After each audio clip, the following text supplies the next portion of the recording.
नमस्कार, मैं हूं देबांजलि मोइत्रा। लोकसभा चुनाव से पहले ही कांग्रेस बैकफुट पर है और किसी तरह भानुमति का कुनबा बनाकर शक्तिशाली बीजेपी से मुकाबला करने की तैयारी कर रही है। तो वहीं गुजरात में मोदी को पटखनी देने के लिए कांग्रेस रोज रणनीति बना रही है और इसी का नतीजा था कि लोकसभा चुनाव से पहले गुजरात में 4 लोकसभा उम्मीदवारों की घोषणा कर दी। लेकिन मोदी और बीजेपी को गुजरात में लंगड़ी मारने के चक्कर में कांग्रेस खुद ही लंगड़ी हो गई।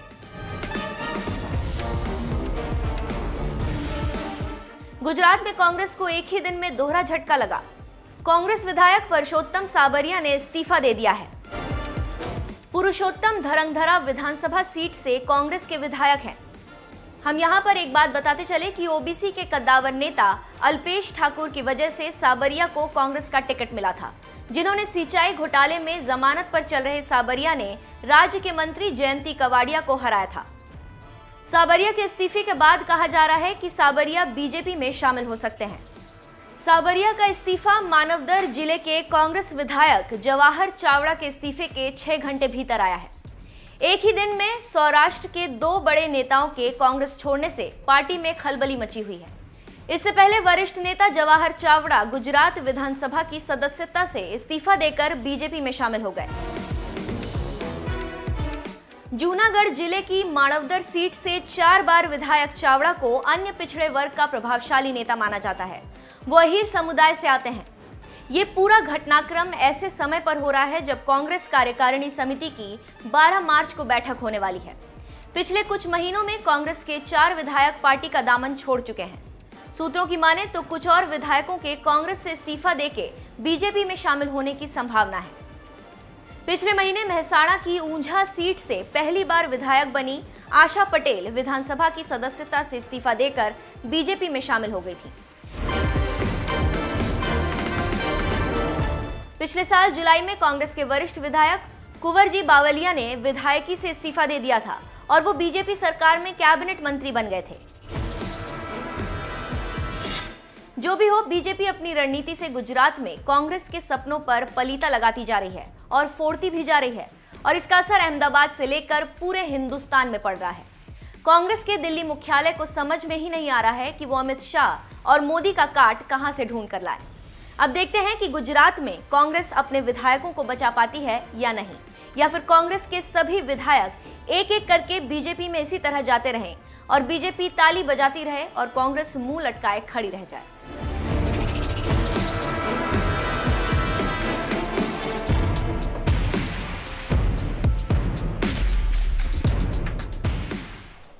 नीरव मोदी, मेहुल चोकसी, ललित मोदी, विजय माल्या जैसे लोग बैंक से हजारों करोड़ रुपए चुरा कर भाग जाते हैं।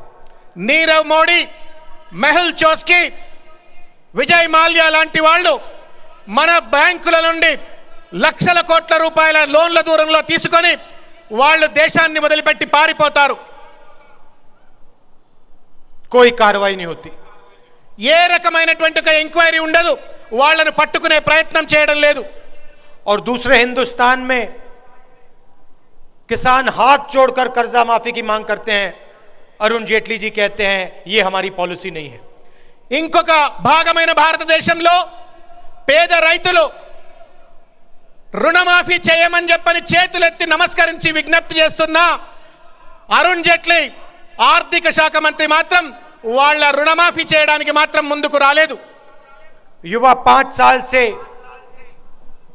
भटक भटक कर रोजगार ढूंढता है। नरेंद्र मोदी हर रोज कोई नया अपने भाषण में कोई नया स्टेटमेंट कर देते हैं। Make in India, startup India, stand up India, रोजगार देने की बात करते हैं। భారతదేశంలో ఉన్నటువంటి ఒక నిరుద్యోగులంతా కూడా ఉద్యోగం కావాలని చెప్పని చేతులెత్తి నమస్కరిస్తూ కోరుతున్నప్పటికీ కూడా నరేంద్ర మోడీ మాటలు చెప్తూ make in India, startup India ఇటువంటి మాటలు చెప్తున్నారు, కానీ వారికి ఉద్యోగ కల్పన మాత్రం చేయడం లేదు। कहा था 2 करोड़ युवाओं को रोजगार देंगे, पता लगा 24 घंटे में 450 युवाओं को रोजगार देते हैं। 2 కోట్ల ఉద్యోగాలు ఇస్తానన్నట్టు ఒక పెద్ద మనిషి గంటకు 450 ఉద్యోగాలు ఇవ్వాల్సిన అవసరం ఉండే। लोकसभा में टीआरएस के एमपी उनकी पूरी मदद करते हैं। లోక్సభలో టిఆర్ఎస్ సంబంధించిన ఎంపీలు మనల్ని మోసం చేస్తున్నటువంటి ఒక మోడీకి మద్దతుగా పనిచేస్తా ఉన్నారు. नोटबंदी की गई, तेलंगाना के चीफ मिनिस्टर कहते हैं बहुत अच्छा हुआ. నోట్ల రద్దు చేస్తారు అర్ధరాత్రి పూట. తెలంగాణకు సంబంధించిన ముఖ్యమంత్రి చంద్రశేఖర్ రావు చాలా మంచి పని జరిగింది అని చెప్పని శబాస్ అని సర్టిఫికేట్ ఇస్తారు. पूरे देश में करोड़ों लोग बेरोजगार हुए, बहुत अच्छा हुआ. నోట్ల రద్దు వల్ల దేశంలో ఉన్నటువంటి ఒక కోట్లాది మంది నిరుద్యోగులుగా మారితే చంద్రశేఖర్ రావు తెలంగాణలో ఉంటూ మంచి పని చేసిండ్రు అని చెప్పని శబాస్ అంటారు. जीएसटी लागू होता है, 5 अलग अलग टैक्स, छोटे दुकानदारों को, स्मॉल मीडियम बिजनेस वालों को नुकसान पहुंचता है. आपके चीफ मिनिस्टर कहते हैं बहुत अच्छा हुआ. జీఎస్టీ అమలు చేస్తారు. 5 రకాలైనటువంటి స్లాబులతో ఒక నష్టపూరితమైనటువంటి జీఎస్టీ అమలు చేస్తే తెలంగాణ ముఖ్యమంత్రి చంద్రశేఖర్ రావు మాత్రం చాలా మంచి పని చేసిండని చెప్పని మోడీకి సర్టిఫికేట్ ఇస్తాడు. जो भी नरेंद्र मोदी जी लोकसभा में, राज्यसभा में करना चाहते थे, वो आपके चीफ मिनिस्टर ने उनको मदद करके दिया. అటు లోక్సభలో కానీ రాజ్యసభలో కానీ నరేంద్ర మోడీ ఏ రకమైనటువంటి దుర్మార్గానికి పాల్పడే ప్రయత్నం చేస్తే కూడా దానికి తెలంగాణ ముఖ్యమంత్రి చంద్రశేఖర్ రావు మద్దతు తెలుపుతా ఉన్నాడు. राफेल हवाई जहाज खरीदने में नरेंद्र मोदी 30,000 करोड़ रुपए चोरी करके अनिल अंबानी को देते हैं. రాఫెల్ విమానాన్ని ఆ యొక్క ప్రాజెక్టులో 1,000 కోట్ల రూపాయల దొంగతనం చేసి అనిల్ అంబానీకి కట్టబెట్టే ప్రయత్నం చేసిండు నరేంద్ర మోడీ. यूपीए की सरकार ने कहा था एचएएल को कॉन्ट्रैक्ट मिलेगा, हिंदुस्तान के युवाओं को रोजगार मिलेगा, राफेल हवाई जहाज हिंदुस्तान में बनाया जाएगा. యూపీఏ ప్రభుత్వం రఫేల్ విమానాన్ని భారత ప్రభుత్వ రంగ సంస్థ అయినటువంటి ఒక హెచ్ఏఎల్ మాత్రమే తయారు చేస్తుంది. తద్వారా ఇక్కడ ఉన్నటువంటి ఒక వేలాది మందికి, లక్షలాది మందికి ఉద్యోగాలు లభిస్తాయనే ఒక సంకల్పంతో మనం ప్రణాళిక తయారు చేసుకున్నాం యూపీఏ ప్రభుత్వం. 526 करोड़ रुपए का हवाई जहाज नरेंद्र मोदी ने 1600 करोड़ रुपए में खरीदा. 526 కోట్ల రూపాయలతో తయారు కావలసినటువంటి ఒక రాఫెల్ యుద్ధ విమానాన్ని నరేంద్ర మోడీ 1600 కోట్ల రూపాయలకు పెంచి మనకు నష్టం కలగజేసినాడు. वायुसेना की बात करते हैं, मगर उसी वायुसेना से 30,000 करोड़ रुपए चोरी करते हैं. వాయుసేన పటిష్టం చేస్తా అని చెప్తున్న పెద్ద మనిషి మరో పక్కన 30,000 కోట్ల రూపాయల వాయుసేనకు సంబంధించిన సొమ్మునే దోచుకునే ప్రయత్నం చేసినాడు. अनिल अंबानी ने हवाई जहाज कभी नहीं बनाया. అనిల్ అంబానీ జీవితంలో ఎప్పుడూ కూడా యుద్ధ విమానాన్ని తయారు చేయాల. एचएएल ने मिग हवाई जहाज, सुखोई हवाई जहाज, मिराज हवाई जहाज, जैगुआर हवाई जहाज बनाया. మరో పక్క హెచ్ఏఎల్ మాత్రం మిగ్ కావచ్చు, సుఖోయ్ కావచ్చు, మిరాజ్ కావచ్చు, ఇట్లా రకరకాలైన యుద్ధ విమానాలను గత 70 సంవత్సరాలుగా తయారు చేసిన చరిత్ర ఉంది.